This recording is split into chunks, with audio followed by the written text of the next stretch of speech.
Hello, everyone, and welcome to this ESMO Roundtable on the future of cancer research in times of COVID-19. My name is Stefan Zimmermann. I'm a medical oncologist in Lausanne, and I chair the ESMO Press and Media Affairs Committee. And I'm joined here by several distinguished panelists. So first, Solange Peters, ESMO President and Head of Oncology in Lausanne, Switzerland. We also have Alessandra Coglioni, who's the head of thoracic oncology at the Zurich University Hospital. We have Fabrice André, head of research at Institut Gustave Roussy and editor-in-chief of the Annals of Oncology. And Rodrigo Dinsman, who's leading the oncology data science group at Valdebron Institute of Oncology in Spain. Welcome to everyone. So we are holding this roundtable discussion after a first wave of COVID-19 has washed over Europe, and most countries are now starting to ease their non-pharmaceutical public health interventions that had been aimed at mitigating and suppressing the spread of the virus. And what we realize now is that the COVID-19 epidemic has had a serious and disruptive effect on the conduct of oncology clinical trials. This has had both immediate but also delayed consequences. So in the short term, what we have seen is that research staff and resources have been reallocated to manage the rush of COVID-19 patients at many research institutions. Many of the trials have now focused on the COVID-19, and these have been prioritized over other research.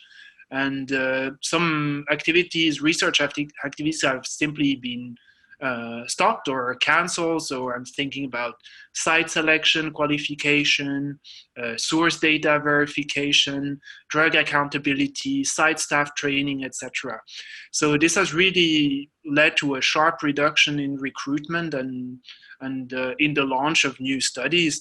So what I would like to ask you first is maybe Rodrigo and Solange, how has this played out in your respective institutions? Well, basically, it's interesting to see that there's something we should think about, just preparing for the future, hoping that it will not happen again or not that way, but how we reallocate our working forces in general in oncology in the hospital. It's probably slightly different if you're a cancer center or general hospital, but anyway, we need to reallocate. And when I speak about reallocate, it means that you need to give up or renounce to some of the activities you were champions in your center in order to cover for COVID, to cover in emergency for the COVID pandemic, for the precautions you have to take, for the separation geographically of people, and so on and so forth. So what I would say is we tried to minimize the impact all of this could have on the things we are champion in, meaning probably all of us treating cancer. But minimizing doesn't mean that we could stay away from it. So I think you evoked very nicely how clinical trials have been impacted by the fact that most of them halted actual for a while, but all the projects we had in mind, all budgets were frozen, labs were closed. So this is a huge impact for academic institutions. But more than that, right, we have all tried, and not only ESMO, to write recommendations how to deal with COVID pandemic, but minimize the additional cancer mortality which is due to everything which we need to reallocate. And there may be 20 versions of that because there's not a right version. Every place, every timing is different for management of patients. But what it means in terms of politics, I guess, is we need to find a way to be able to protect somehow cancer care in the future if this had to happen again. Meaning that how can we prevent our institution to be damaged by such a pandemic, and how can we maintain as much as possible our intervention for cancer patients, trying to find a niche, not to reallocate too much of our resources. So that's my main thought today, because where I am now, it's quiet, and we just hope it will remain like that. We don't know. But my fear is that in 1 year or 2 years from now, in our super huge registries, trying to see who are the vulnerable patients, but also trying to see what is the impact of all this. I fear that in 2 or 3 years from now, we will see this additional mortality, which will be cancer related, right? And this is probably now, to me, the priority problem to look at, analyze, and prevent in the future. This afternoon, we had the opportunity to discuss with some politicians at the European Parliament, and that's something we had to stress. In the Beating Cancer Plan, how can we kind of protect the cancer care from the reallocation that such a pandemic imposes to the whole health system, right? But to cancer caregivers. I don't have the answer, but we need to deal with that. That's a very good point. So at Vall d'Hebron, this is we have a general hospital. So and we just transformed completely during the COVID pandemic from no more than 30 intensive care unit beds to more than 300 beds, and the hospital was entirely COVID. So we were intubating 1 patient an hour in the worst day. So it was just amazing. So all the shortages in healthcare, so we had to reallocate all the research staff to take care of COVID patients. We obviously stopped all the preclinical and translational work. It was kept to a minimum, also to protect our employees, of course. Temporarily, we had to stop recruitment in clinical trials because the pre-screening programs were closed, biopsies, radiology departments, labs, so everything was just put on hold. I think it's very important to have one communication channel in times of crisis and have like a leadership and education, so that everyone in the research Institute of Oncology Vall d'Hebron, we knew where we could find information on what to do. This is very important. Otherwise, I mean, when there are many intermediaries of just giving, recommendations, you get lost at this time. So it's very important. I believe we learn a lot from some mistakes at the beginning, but then we could follow a very clear path to accommodate all the situation, and very close collaboration and discussion with companies. They were very flexible somehow in protocol procedures and deviations, but at the same time, a lot of bureaucracy we need to do to document all these deviations, to change informed consent forms, to change the procedures for patients at risk. So I believe, we were all reacting in a very protective way, for sure, but also from a clinical researcher point of view, we were with a lot of overload with bureaucracy that I believe could have been managed in a different way. So this is my overall perception. We are now opening back clinical trial recruitment slowly, but in a timely manner. We can definitely not stop, because this is all for the benefit of the patients. Maybe a last point, Stefan, that I realize now is something we missed in the beginning. Even in ESMO, we did our best creating a patient guide around how can cancer care be continued at the time of the pandemic. But what remains as a limitation now in our cancer clinics is limited. The limitation imposed by the patient themselves.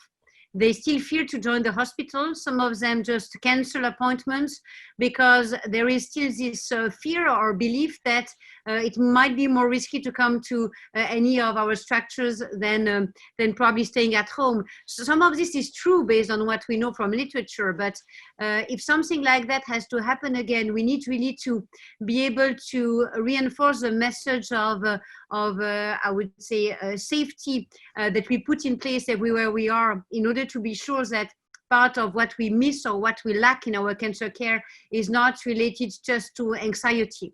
We have to take this in charge too, and we have probably a little minimized this factor, and now we still see that, right? Some patients still haven't come back.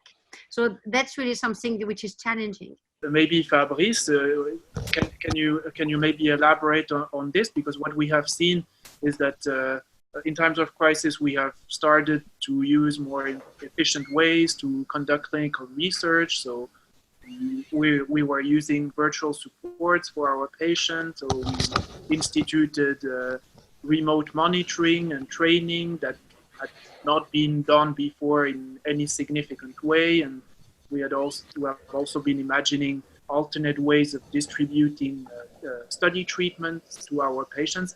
What will be the gains of this learning experience? So to answer your question precisely, so we all have to keep in mind we have two kinds of research that are very different. We have research driven by companies, where most of the center operate as patient provider. This is it's a situation, and then you operate under very rigid constraints that are the ones that companies believe regulatory agencies are doing. For this one, you cannot change a lot of things. You don't have a lot of freedom to operate.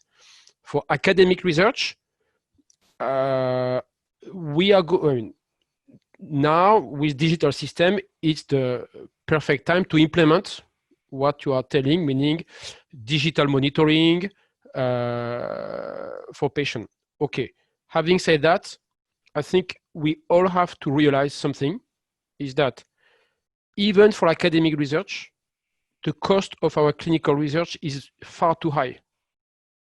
We can do clinical research with less amount of money, I think. So for me, the biggest change is not going that we are going to switch to digital monitoring or I don't know which sophisticated thing. It's just that we have to realize that for academic research, most of the time we don't need such level of sophistication. That is the first point I want to make. Then, of course, digital monitoring is coming. It's fine, and we are going to save money, but that was implemented before COVID. Digital monitoring of clinical trial was implemented in some places some time ago. I just want to finish with maybe 2 points.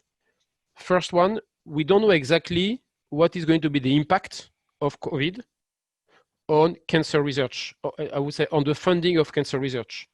It could be a disaster if there is economic crisis, but it could also remind everyone that investing on healthcare research is something important. So the reality is that right now it's difficult to predict what will be the impact.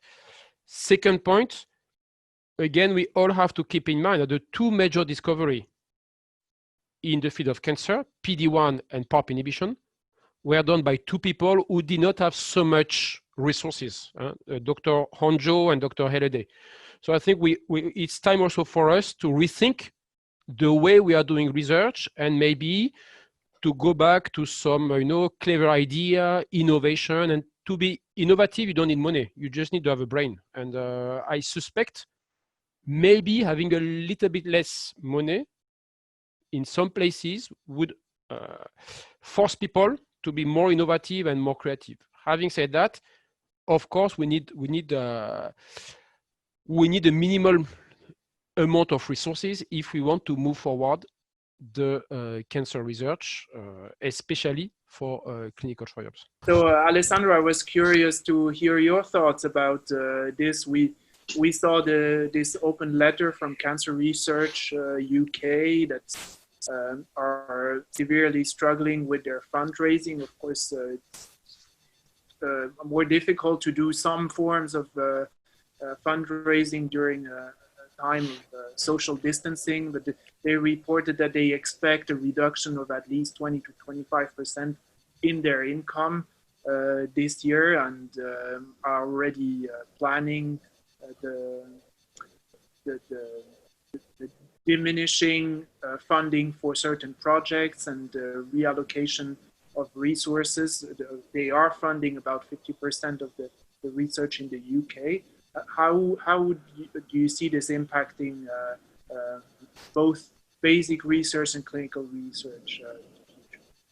Yeah, well, very important, Stefan, exactly, that we try to understand that the impact is going to be both ways, on the basic and on the clinical research. So it's not only clinical trials, but it's also on the basic research, what the CRUK have mentioned. It's happening also, has happened also in Switzerland. We got a letter from the Swiss Cancer League. For example, I have a grant as well, just to make it as an example. And we got this on hold. And this is due to the fact that such structures are based on donations. And if you have to wait to get these donations from people who don't earn for a while some money, so we will have this impact to be major on the research, on the basic research we are doing. And this basic research then, of course, is impacting the clinical research, and the researchers themselves, but also the patients. So looking first on basic research, I have seen this happening in my lab, which was closed for about 2 months. So we reallocated the functions of structures or machines that we had or materials that we had. For example, this happened everywhere in many centers, not only in our center.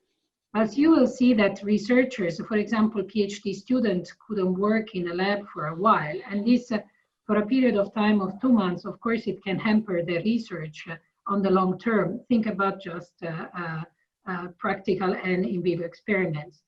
And this, of course, then on itself is going to impact this basic research, the effect on what we was mentioned before, the discoveries for example, of new important molecules or new important treatments that will be developed. Looking now on the side of the patients, this is going to be, of course, then at the end, on the long term, hamper also what is going to be the development of treatments and so on for patients. So we don't know now the effect, but this has stopped the research completely. That has to start again now slowly on. And this is happening not in all centers. So this is starting slow in a few of them in different places in the world. Now, if you look at the clinical trials and the clinical research, of course, we had to stop the inclusion of patients into clinical trials. And this has been a major challenge for patients. So we couldn't, for example, we had patients that were in screening or in pre-screening, and then we had to suddenly say, we cannot do any study anymore. So what Solange was saying before is very important, because whatever we have said to the patients, we had to change it over the time. Now they're very scared. And they're also very scared to come back to a possible clinical trial. So this is going to have an impact not only in the few months that we have been closed, but this is going to have an impact again on the long term. And we don't know, we don't have a perspective to this, but we have to work on this, and the relocation also of personnel and of structures for clinical trials is going to have for sure an impact on the development of newer trials. So I think this we will see probably next year, how much the research in general has been slowed down. But think about, I was thinking just an example of today, what happened at work, that we have a submission for a grant and we have to have some results, and we didn't have the results that we expected we were going to have this week, right? So this is going to be prospectively important on the long term, in the 6 months, in the 10 months, and so on. And also to start a new clinical trial, it's exactly the same. If we need to reallocate people to do sometime part of home office and so on, we will not have the same capacity to also get integrated and to start on clinical trials. So this is the way we see it also from our experience.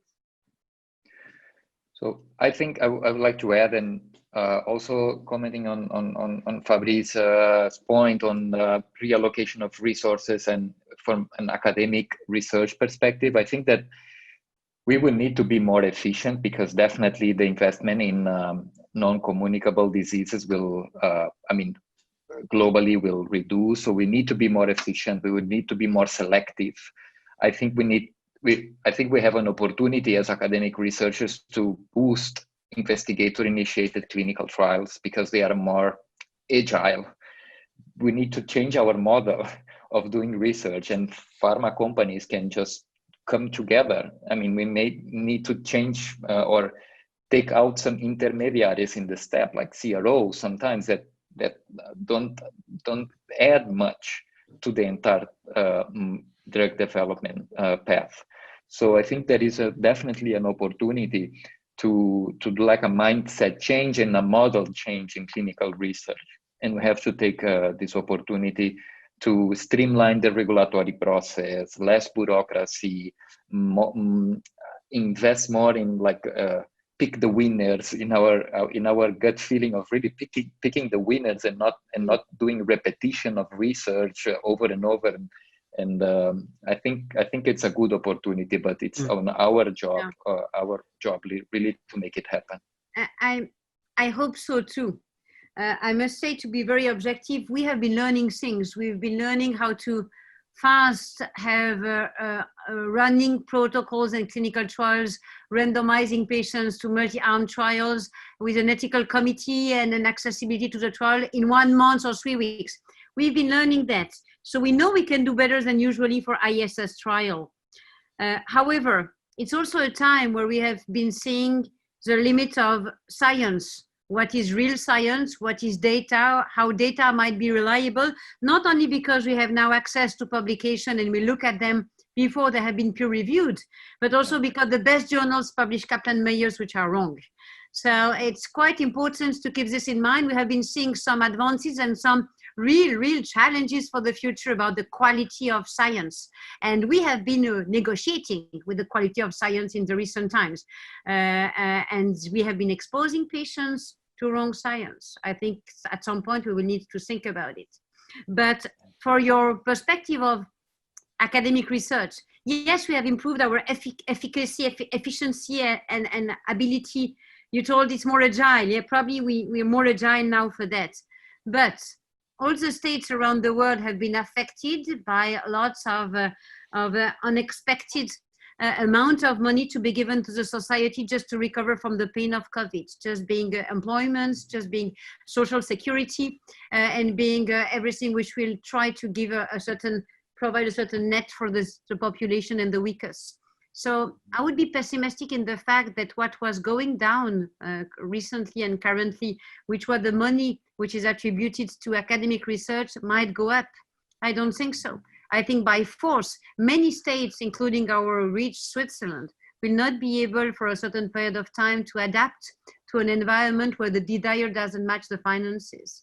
So I think there is also a real and concrete pain in this COVID is the loss of money for everyone, every structure, every society. We'll see some scientific societies disappear. And I can tell you that even in an ESMO perspective, these are challenging times. No, just to build on what Solange has told, I think what has been very important, during this period is the need for impactful research.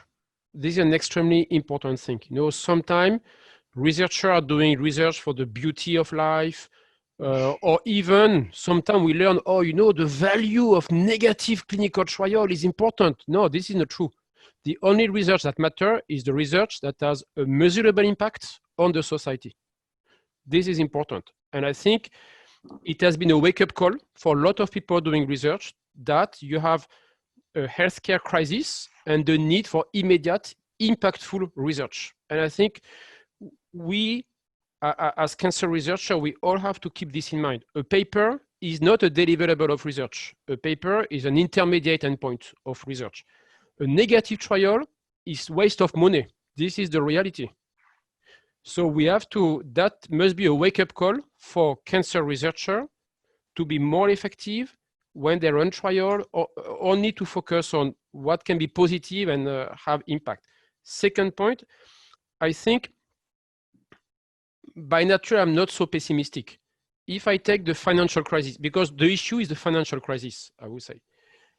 Financial crisis in France, 2008, the reaction has been to make massive investment on research. That has been extremely successful. So I'm not, of course, I'm not an economist. I don't know anything about finances, but for me, again, there was a crisis on healthcare that showed a need for impactful medical research. Mm-hmm. I suspect if politicians are driven by a rational political agenda, that we should have a wave of massive investment in the field of cancer research, in general, healthcare research. So I think I will not be so pessimistic. The thing I am pessimistic is the transition from discovery to advances, because this is mostly driven by private investment in biotech and startup companies. And this, if there is a financial crisis, that can be a problem, the transition from discovery to clinical application. But otherwise, I think we learn a lot of things on how to do impactful research. Fabrice, what are you going to do differently at IGR after this peak is over? Well, in fact, we cannot discuss IGR here. I'm going to tell you our research plan. And in reality, did not change a lot with COVID. COVID just convinced us more about our plan. Our plan is to say we need to build strong program that aim at delivering impactful research, that articulate clinical research, translational research, and basic science. Of course, we need money for doing this, but our prediction is that we are going to have a wave of investment on biomedical research. And if there is not this investment, or if there is less donation, we will adapt the way we do research. Again, I'm not so sure on the long-term impact on donation. I think it could be an impact if there is a financial crisis, but first, it convinces people who donate that they should donate on research. So, second, most of the time, if I understood well, rich people who donate, they don't have so big impact on financial credit. So I don't believe on the long term that there will be major impact on donation. So currently in our plan for research, we did not adjust based on COVID. We think we are going to move forward and propose the same plan. During the pandemic, we have seen, so our institutional review board or ethics committee told us that they have seen more than 100% increase in the number of trials that were submitted. So evidently there has been really a massive research impact on COVID-19. And maybe this is also the time to mention the contributions the oncology community has done in trying to understand how the disease affects our own patients. So maybe Solange, do you want to tell us a bit about these registries that ESMO has also promoted and coordinated in a way? But at the beginning of the pandemic, all the governments have tried to define, again, based on smooth science, who are the vulnerable patients and the vulnerable people who should stay away from society because they are specifically at high risk of death from COVID. So we first started, you remember, all by cardiovascular comorbidities, right? Which at the end probably is true because of the pathophysiology of the disease. But then the question was cancer. I remember in Switzerland, all cancer patients were listed first. And then today it's only cancer patients under treatment. So what is the granularity about who are the patients suffering from cancer who are really at risk? And how can you answer this question knowing how large is the spectrum of cancer patients? It can be breast, it can be lung, it can be in remission or not in remission, it can be chemo, IO, TKI. So I mean, to describe this diversity in a multivariate analysis, you can only do it by collecting thousands of patients, right? And trying at the end to get the answer. Why? It's a little late, but maybe because this knowledge will help us for any kind of viral infection which might potentially target weaker people in terms of immunity. So we did it on many aspects. In ESMO, we have developed a registry, not alone. It's called ESMO Co-Care, that we built in collaboration with my friend from the US, the CCC19 from Vanderbilt and the US consortium, using the same parameters. The idea is they cover the America large sense, we cover Europe and Asia, and at the end, we put everything together. So CCC19 experience with more than 1,200 patients will be presented at ASCO in the plenary session at the end of the week. The two registries are still ongoing, hoping to merge thousands of patients. I won't tell the results, but not surprisingly, you will understand that probably the weakest patients you would suspect to be weakest are these ones, right? Advanced disease, advanced treatment, and late in the line of therapies. So, but at least it helps identifying them and potentially freeing the way of the other ones to get their treatment. The second thing is we already have seen this data at AACR. There are some patients already identified, and what we represent at the plenary again at ASCO is TerraVolt, which is also an ESMO initiative and a large consortium of international colleagues, showing that lung cancer patients have a dramatically high mortality. This mortality doesn't look in the first data set, now we present 400 patients at ASCO, doesn't look to be strongly correlated to date with treatment. You'll see more data at ASCO, but is strongly correlated to the fact that our patients do not go to intensive care. And some of this might be due to the fact that they were treated in Italy and in Spain in the beginning and the system were overwhelmed, but not only, because here in Switzerland, I have the same 30% mortality for lung cancer patients, 30, 1 out of 3, despite the fact that my intensive care was never full. So I always had space for my patients. So what makes the scenario of lung cancer, making these patients susceptible, hospitalized, but not intensively treated afterwards? And we looked at it, it's not cancer, right? This patient died unexpectedly from COVID. So there's something in the whole cancer scenario that we need to understand from these registries. It's also about anticipated decisions or treatment decisions for every patient. It's also about how we ourselves manage the decision close to the bed of the patient with the colleagues. So we need to rethink all of this. And last but not least, in 2 years, like I said before, in 1 year from now, in 2 years from now, we will need to analyze what is the cancer outcome at the time of COVID. Less patients, and is survival shorter? Speaking only on a cancer point of view, because I fear that part of the mortality will purely be due to late diagnosis and insufficient or out of standard treatments for these patients, right? So this is the main point of the registries, and I'm really looking forward that we can capture the granularity of what we have been doing.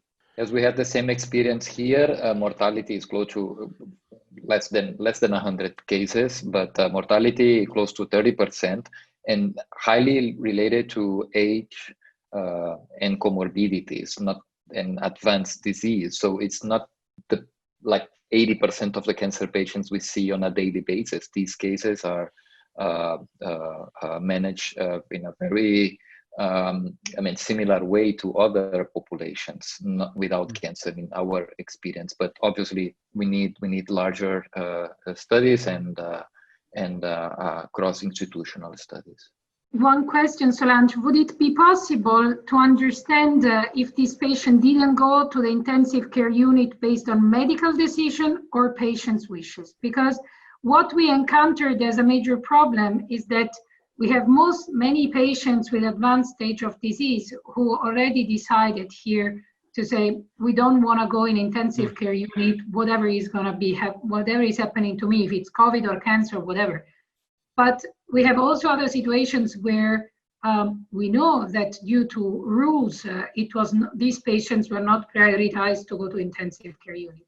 Yeah. So I think that this could also make a difference. Mm-hmm. We try to capture it. What is difficult is as far as you haven't followed the patient, this is something we do not capture in the medical charts neither. So, but we try to understand if it was medically not indicated for the patient to go to intensive care, because we need to be objective. 2 weeks of intubation is not something which allows everyone to go out of the ICU. So we should never offer it to someone who will die in the ICU. So we try to sort out, we can make it medically not indicated or refused by the patient.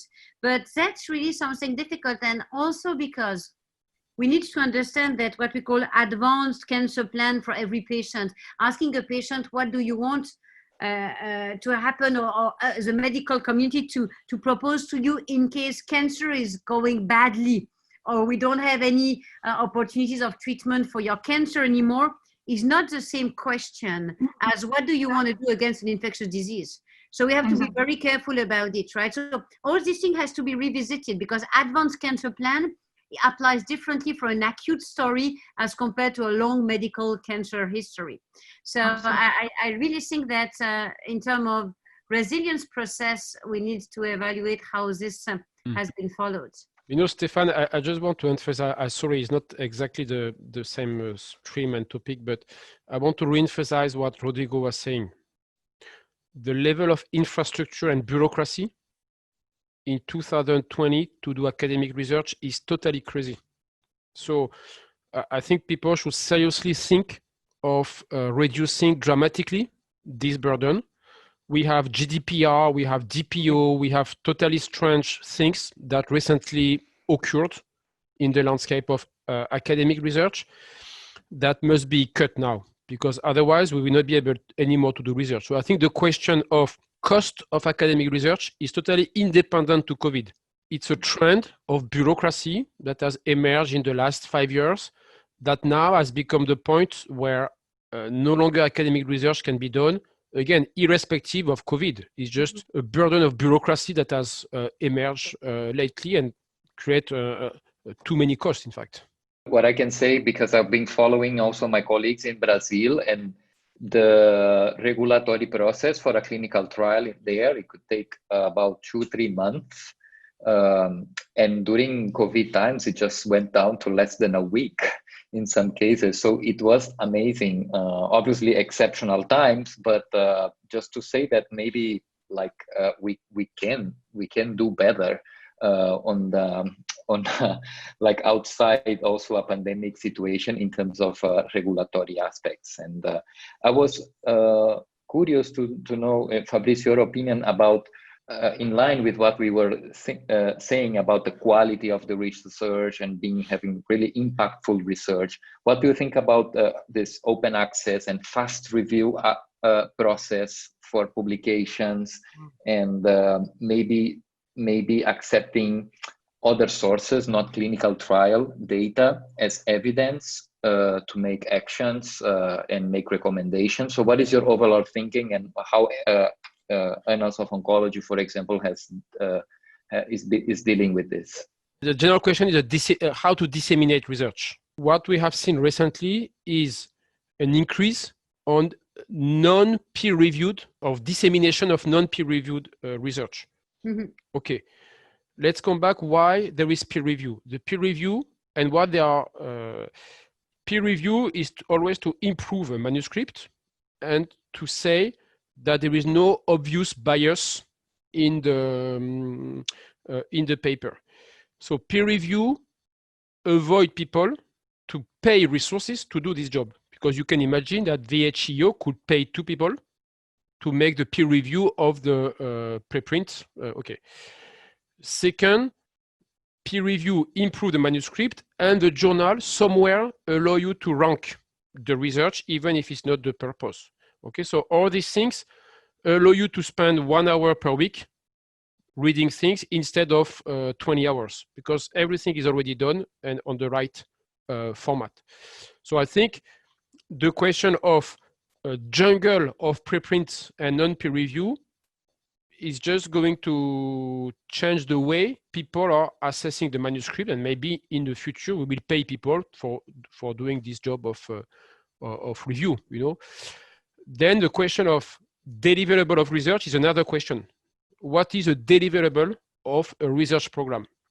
We have lived too much in the last 10 years about the idea that an article is a deliverable of research. That is totally wrong.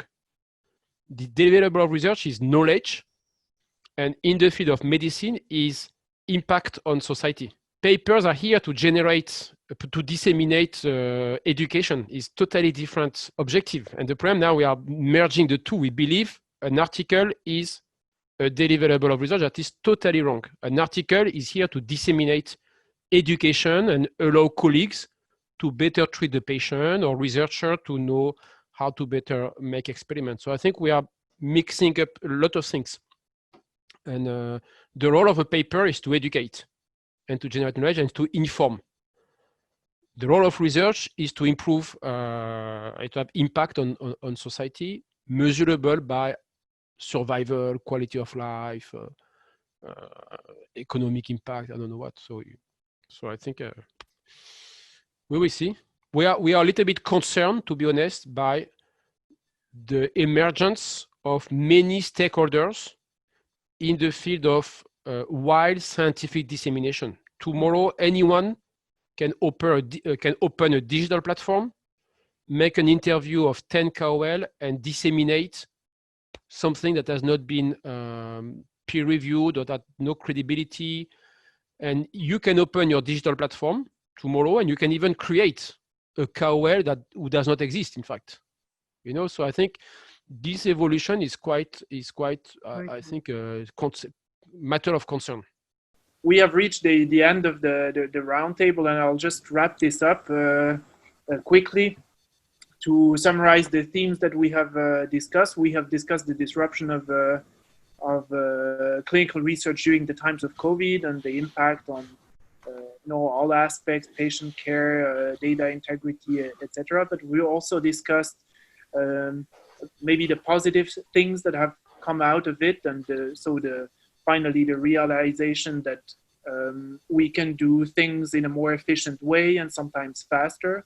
But we also heard a call for less bureaucracy, so a more agile way for regulatory agencies and other stakeholders to lighten the burden on academic research, but also industry research. So I think that was a really good message of hope that there are improvements and realizations that come out of this experience. Does any one of you have something to add? A few final remarks? I would have one, a political one. I think this crisis has probably one good aspect, apart from research, is to remind us that no country can exist without an extremely solid health system, whatever it costs, and however it's and whichever size it needs to be at every time point in the century. And we know that this structure must grow now because of aging of the population. That needs to be covered. And we have been suffering from the fact that health systems could not be politically supported in the recent decades, not sufficiently, and we have seen the consequences. So I hope that now that the next budget will be voted by all the parliaments, including EU, about structures for healthcare, this will be taken into account. Second, we've been seeing the worst and the worst. Suddenly some chemo were lacking, some shortages of PPEs, of chemo, the worst of the worst.